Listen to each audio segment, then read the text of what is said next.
الشیطان الرجیم بسم اللہ الرحمن الرحیم اللہ یبدأ الخلق ثم یعیدہ ثم الیہ ترجعون ویوم تقوم الساعة یبلس المجرمون ولم يكن لهم من شركائهم شفعاء وكانوا بشركائهم كافرين ويوم تقوم الساعة يومئذ يتفرقون فأما الذين آمنوا وعملوا الصالحات فهم في روضة يحبرون وَأَمَّا الَّذِينَ كَفَرُوا وَكَذَّبُوا بِآيَاتِنَا وَلِقَاءِ الْآخِرَةِ فَأُولَئِكَ فِي الْعَذَابِ مُحْضَرُونَ صدق اللہ مولانا العظیم الصلاة والسلام علیک یا سیدی یا رسول اللہ وعلا آلک واصحابک یا سیدی یا حبیب اللہ الصلاة والسلام علیک یا سیدی یا نبی اللہ وعلا آلک واصحابک یا سیدی یا نور اللہ اللہ یبدأ الخلق ثم یعیدہ، اللہ ہی پہلے بناتا ہے پھر وہ دوبارہ بنائے گا، ثم الیہ ترجعون، پھر اسی کی طرف تم پھرو گے، ویوم تقوم الساعة یبلس المجرمون، اور جس دن قیامت قائم ہوگی مجرموں کی آس ٹوٹ جائے گی، ولم یکن لہم من شرکائہم شفعاء،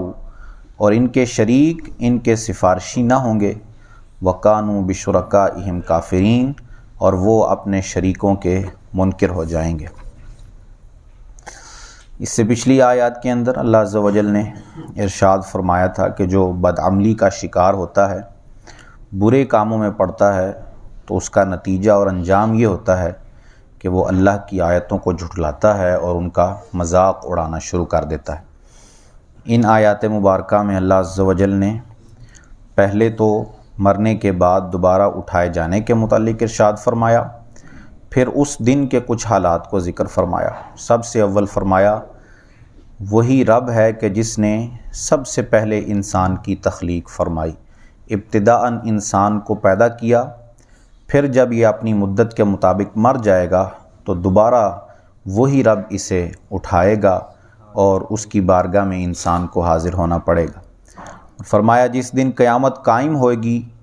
مجرموں کی آس اور امید ٹوٹ جائے گی۔ اس دن جو مجرم مشرک ہوں گے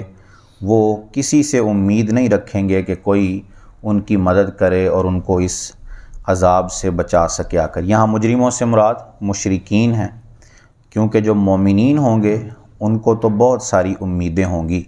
کیونکہ اس وقت نبی پاک علیہ الصلوۃ والسلام کی شفاعت سب سے بڑی امید ہوگی مومن کے پاس، جس پہ وہ آس لگائے ہوئے ہوگا کہ نبی پاک اس کی شفاعت کریں گے۔ اس لیے یہاں مجرموں سے گناہ گار مومن نہیں بلکہ پکے مشرک مراد ہیں کہ جب وہ شرک کی حالت میں دنیا سے گئے اور اسی حالت میں رب کی بارگاہ میں حاضر ہوں گے تو پھر انہیں کسی قسم کی کوئی آس اور امید نہیں ہوگی کہ کوئی ان کی مدد کر سکے، کوئی انہیں اللہ کے عذاب سے بچا سکے۔ اور جن شریکوں اور بتوں کے بارے میں وہ سمجھتے تھے کہ وہ سفارشی ہوں گے اور انہیں عذاب سے چھڑائیں گے، کل وہ بت اور وہ شریک ان سے اپنا پلہ چھڑا لیں گے اور کہیں گے کہ تم خود ہی گمراہ ہوئے تھے، ہم نے تمہیں گمراہی پر مجبور نہیں کیا تھا، تو آج ہم سے مدد کی امید نہ رکھو کہ ہم تمہاری مدد کریں گے۔ اور وہ مدد کرنے پر قادر بھی نہیں کہ وہ تو پتھر کے بت ہیں اور وہ کہاں کسی کی مدد کر سکتے ہیں یا کسی کو نقصان پہنچا سکتے ہیں۔ وَيَوْمَ تَقُومُ السَّاعَةُ يَوْمَئِذٍ يَتَفَرَّقُونَ، اور جس دن قیامت قائم ہوگی اس دن الگ ہو جائیں گے۔ یہاں الگ ہونے سے مراد یہ ہے کہ اس دن مومن اور مشرکوں کو الگ الگ کر دیا جائے گا، مشرک جہنم میں ڈال دیے جائیں گے اور مومنوں کو جنت کے اندر اللہ عز و جل ڈال دے گا۔ اگلی آیات میں اس کی تفصیل وضاحت کے ساتھ بیان کی کہ الگ ہونے سے مراد یہ ہے کہ فَأَمَّا الَّذِينَ آمَنُوا وَعَمِلُوا الصَّالِحَاتِ، وہ جو ایمان لائے اور اچھے کام کیے، فَهُمْ فِي رَوْضَةٍ يُحْبَرُونَ، تو باغوں میں ان کی خاطرداری کی جائے گی، وَأَمَّا الَّذِينَ كَفَرُوا، اور وہ جو کافر ہوئے، وَكَذَّبُوا بِآيَاتِنَا، اور ہماری آیتوں کو، وَلِقَاءِ الْآخِرَةِ، اور آخرت کے ملنے کو جھٹلایا، فَأُولَٰئِکَ فِي الْعَذَابِ مُحْضَرُونَ، تو وہ لوگ عذاب میں ڈال دیے جائیں گے۔ تو آیت میں فرمایا تھا کہ مومن اور مشرک اس دن الگ کر دیے جائیں گے، تو اگلی دو آیتوں میں اس کی وضاحت فرما دی کہ الگ کیسے کیے جائیں گے، کہ جو پکے مومن ہوں گے انہیں باغوں کے اندر لے جا کر ان کی خاطر مدارت وہاں پر کی جائے گی، انہیں بے بہا اور ان کی مرضی کے مطابق نعمتیں اللہ عز و جل عطا فرمائے گا، جو چاہیں گے وہاں پر انہیں میسر آئے گا۔ اور جو کافر ہوں گے جنہوں نے اللہ کی آیتوں کو اور آخرت کے ملنے کو جھٹلایا ہوگا، ایسے لوگ عذاب کے اندر ڈال دیے جائیں گے، اور اس وقت انہیں عذاب سے کوئی بچانے والا نہیں ہوگا۔ فسبحان اللہ حین تمسون وحین تصبحون، تو اللہ ہی کی پاکی بیان کرو جب شام کرو اور جب صبح کرو۔ ہمیشہ انسان کا یہ وتیرہ ہونا چاہیے، اس کی عادت ہونی چاہیے کہ انسان اللہ کی حمد اور اس کی تعریف اور اس کی ثنا بیان کرتا رہے، اس کی تسبیح بولتا رہے۔ صبح کرے تو اس حال میں کرے کہ اللہ کی تسبیح بیان کرے، شام ہو تو اس حال میں ہو کہ اللہ کی تسبیح اس کی زبان پر جاری ہو۔ بے شمار فضیلتیں نبی پاک علیہ الصلوۃ والسلام نے احادیث میں تسبیح کی بیان کی ہیں۔ بخاری شریف کے حدیث پاک نبی علیہ الصلوۃ والسلام نے ارشاد فرمایا، دو کلمے ایسے ہیں کہ جو زبان پر بہت ہلکے ہیں لیکن میزان پر بہت بھاری ہیں اور اللہ کے نزدیک بہت پسندیدہ ہیں، کہ بالکل بولنے میں انہیں کوئی وقت نہیں لگتا اور زبان پر کوئی بھار نہیں پڑتا،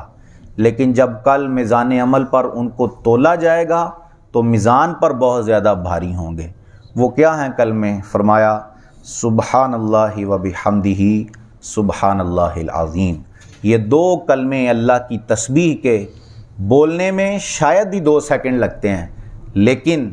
ان کا وزن جب کل میزان عمل پر کیا جائے گا تو انسان کے میزان عمل کو بھار دیں گے۔ یہ بعض روایت میں یہ ہے کہ یہ 2 کلمے اس کے میزان کو بھار دیں گے، اس کی نیکیوں والا پلڑا بھاری ہو جائے گا ان 2 کلموں کی وجہ سے۔ تو انسان کو چاہیے کہ ہر وقت اللہ کی تسبیح اور اس کی تحمید اور اس کی ثنا بیان کرتا رہے۔ اللہ عز و جل سے دعا ہے کہ ہمیں قرآن کی صحیح فہم عطا فرمائے۔ آج 3 رمضان